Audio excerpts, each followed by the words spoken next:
Welcome to New Vision TV News. I'm Lydia Lakonyero and we are broadcasting live from the New Vision newsroom in Kampala. And now, the headlines. In news around Uganda, convicted murder kills prison warder.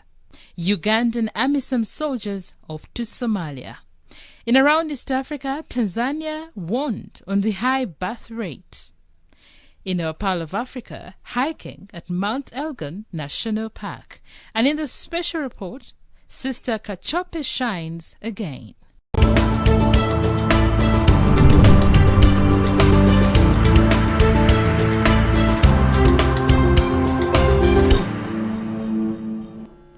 You are watching New Vision TV News. Now, in a bizarre story from Oyam district, a murder convict has hacked to death a female prison officer for reporting him to the officer in charge of Loro prison. The incident is said to have happened today morning when 28-year-old Benson Adupa, a prisoner serving 10 years, ambushed Christina Bonyo, the in charge of the kitchen at Loro Government Farm, and hacked her to death using an axe. Sources said Adupa was recently stopped from working in the kitchen after the officer reported him for writing to her a love letter seeking a romantic affair. Consequently, Adupa is said to have been moved to work in the shamba far away from Abonyo. Frank Baine, the Uganda prison spokesperson, confirmed the incident. He said Adupa climbed a tree after committing the crime, prompting some of the staff to try to shoot him down. However, the officer in charge of the prison refrained them from doing so. The police, who were called to the prison facility, took a while convincing the convict to climb down from the tree, after which he was arrested. Adupa was taken to Oyam Central Police Station, while Abonyo's body was taken to Lira Hospital for a post-mortem.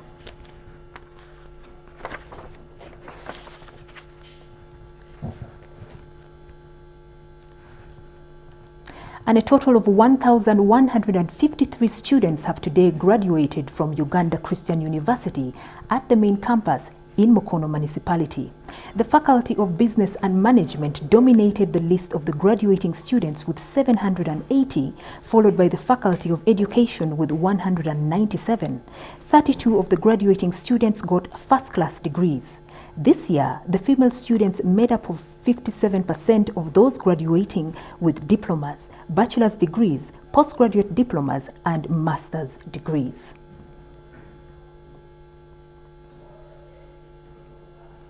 And contingents of Ugandan soldiers who are part of the African Union mission in Somalia have flown back to the Horn of Africa nation for duty. Before departing earlier today at the air base in Entebbe, State Minister for Defense Sam Engola interacted with the soldiers. The Uganda People's Defense Forces Political Commissar, Brigadier General Fels Kulaije, was also at the base. Kulaije also represents the army in Parliament.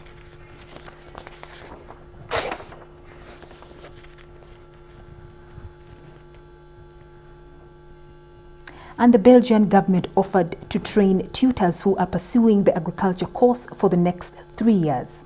The move is meant to help them transform from theoretical to a practical way of teaching. The program, worth 10.3 billion shillings, will equip agricultural colleges of Mubende, Unyama and Abilonero in Lira district. It is also expected to equip tutors with entrepreneurial skills, continuous school practice and development of farm crop and farm livestock. The Education Ministry and the Belgium Development Organization, VVOB, signed a memorandum of understanding for the program in Lira on Monday. VVOB is a Belgium non-profit organization that deals in improving the quality, efficiency and effectiveness of education. Tutors and some students will have an opportunity to train in Belgium beginning December this year.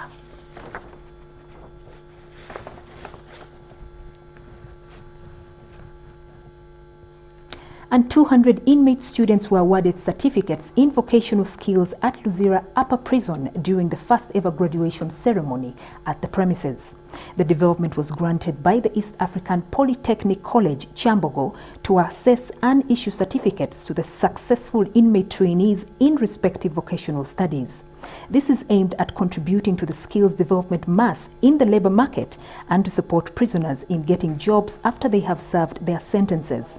The graduates accomplished different skills in carpentry, plumbing, tailoring, bookbinding, printing, beads crafting, and weaving. They were also trained in music, dance and drama, soap making, shoe making, and guidance and counseling. The graduation ceremony was presided over by the Minister of State for Higher Education, John Chrysostom Muyingo, who applauded the fresh graduates for their achievement. He promised to give them all the necessary support by providing work equipment. Muyingo lauded the management of LUZIRA prisons for the open door policy for inmates to access education.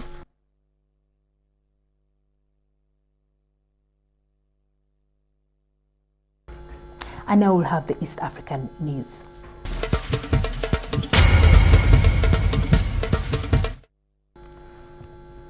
And Russia has pledged to improve its trade ties with Kenya as President Vladimir Putin pushes for more engagement with Africa. To bridge the trade imbalance that exists between Nairobi and Moscow, Putin said the two nations need to prioritize cooperation in trade and investment. And Tanzania has been cautioned about its fertility rising rate, which at best is keeping wealth per capita sluggish, according to the World Bank. While launching the 20th edition of Africa Pulse in Dar es Salaam recently, World Bank's lead economist Elizabeth Ann Talbot said although Tanzania's poverty rate is coming down, the number of the poor people is increasing.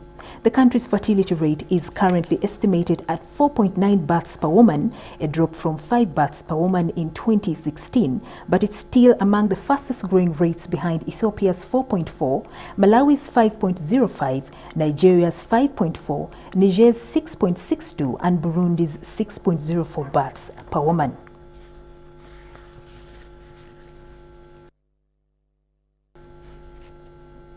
And now we'll take a break. When we return, we'll have more stories for you.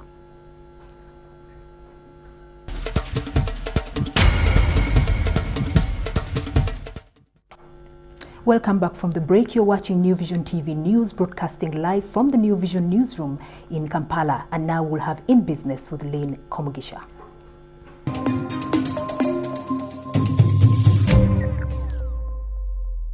In business tonight, shared office spaces are a new area of growth for the real estate market. Although initially despised, it started as a way of sharing basic infrastructure and resources which are otherwise not provided by the traditional office spaces, and is fast gaining popularity, especially in Kampala's central business district. We'll speak to Paul Busharizi on why this is happening now and how it is changing the real estate and small business setup. If you think about it, I think it's obviously coming around now, because in the old days, you need an office. One of the main reasons you need an office was to have a telephone there. Yes. And somebody. Contact. Yes, somebody to pick up that telephone when it rings. Absolutely. But now, we are moving around with our telecommunications. So, less and less we need a formal space, especially in the beginning of many companies. Wow. Oh, what does this mean for, one, real estate and the, small business people, or whoever wants to use it? I think for the small business people it's a good thing, because you think about it, you're paying rent. Let's just say hypothetically, you're paying rent for a space which will contain your desk and yourself. Who knows, maybe another desk for an administrator or somebody like that, and you're paying, let's say, about $1 million shillings a month. That's 12 million shillings a year. And what are your revenues? What are you making? If you're let's just say, use the example of a consultant. What are you making as a consultant? Are you making $1 million shillings plus a month? No. Maybe in the beginning not. But imagine if I can rent a space for even, let's just say, 3 days in a month. That's when I really need the space. Right. And I pay, let's say, even 300,000. Let's just say. That's a lot, actually. That's okay. Then my business can survive. The 700,000 I would have paid for the whole month, I probably will use it in making contacts, paying That's more true. for my telecommunication and stuff like that. So for small business, I think it should be a good thing. The real estate, the people who design commercial buildings, they probably will have to start thinking of what clients they take, because they're actually companies that do this business of letting out shared space. Right. So they're going to, I think they're going to be more and more clients. But if you think about it, these are, let's just say, Muzungu things that have come I now. know. But downtown, in our arcades, yes, I was about to mention it. You find here one business, another business, another business in the same room. They split the cost of rent, and it's been here, and maybe that is also a reason why they are more durable than our corporate consultant businesses, because they share the risk. Yes, they've been here. It's not an alien concept. It's just that the way it's being designed now might be a bit what we're not used to. Advanced. A little bit. Yes, a bit, yeah. I had not thought about it now that I've become a business lady. Did you know that? We'll see how to go about it. I think that's a very good concept. Thank you, Paul. You're welcome.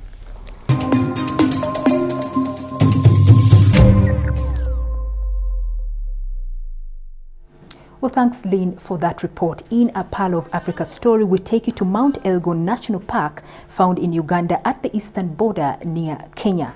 The national park covers the beneath area of Mount Elgon, which was formed after a volcanic eruption. Hiking, trekking, and camping are some of the activities to catch up on while at Mountain Elgon Park in the east. We'll take a hike with Ruth Naseje.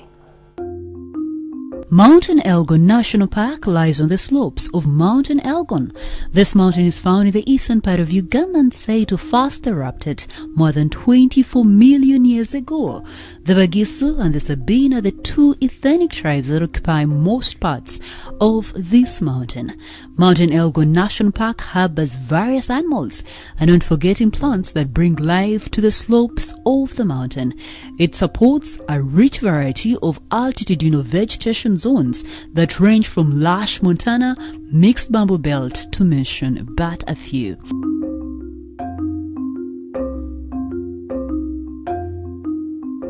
The main tourist attraction here is hiking, as hikers engage with the spectacular scenery, striving to reach the mountain's highest peak, known as Wagagai. The Elgon area has 9 basic campsites that are located on the trekking routes. While at the park, you cannot miss seeing the unique CP waterfalls and the ancient enormous Stone Age cave paintings. As you head to the CP, hiking is best experienced here. You cross various terrains to get to the ever-flowing water.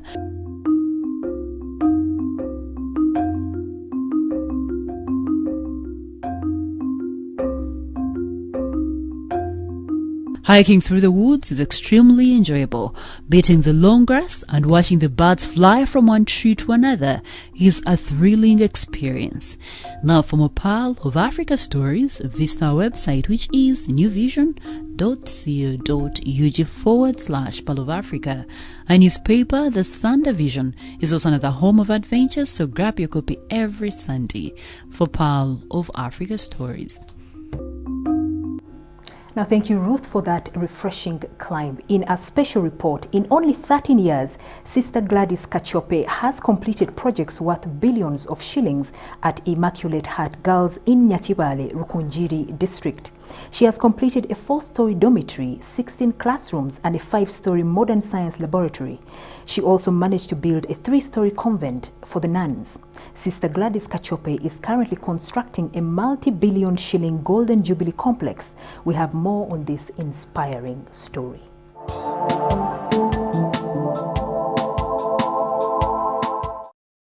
This earned her the coveted slot among the best teachers in Uganda during the Teachers Making a Difference competition organized by Vision Group. She did not only stop at the national level, her success was also recognized at the continental level, and she has emerged among the 3 winners of the African Union Continental Teachers Prize. The award ceremony took place in Addis Ababa, Ethiopia on October 23rd. The other 2 teachers were August Elati Young from Ghana and Adela Eric Otieno from Kenya.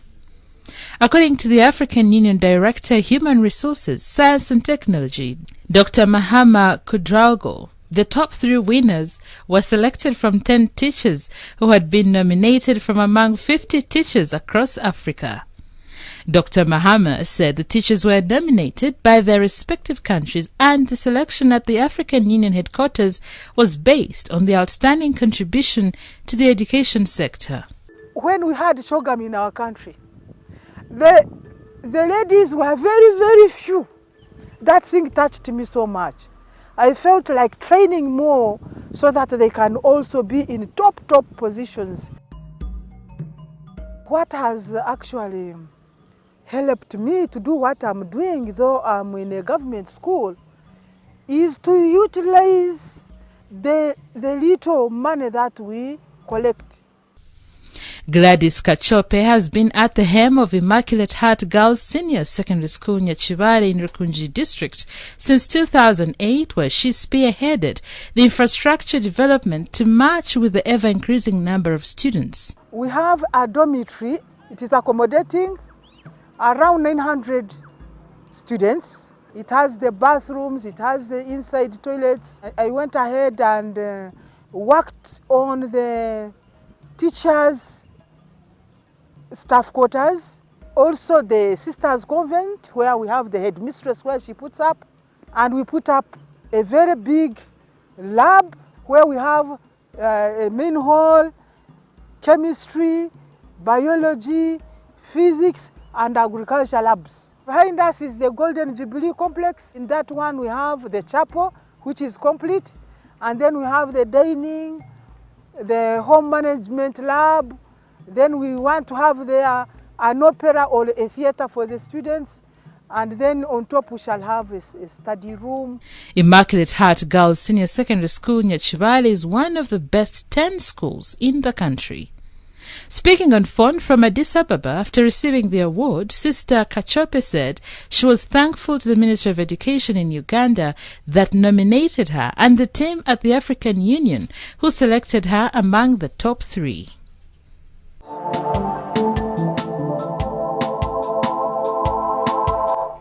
And that was the New Vision TV News. Thank you so much for watching with me here, Lydia Lakonyero. For more of our videos, find us on www.newvision.co.ug/videos. And now we'll leave you with the fact file.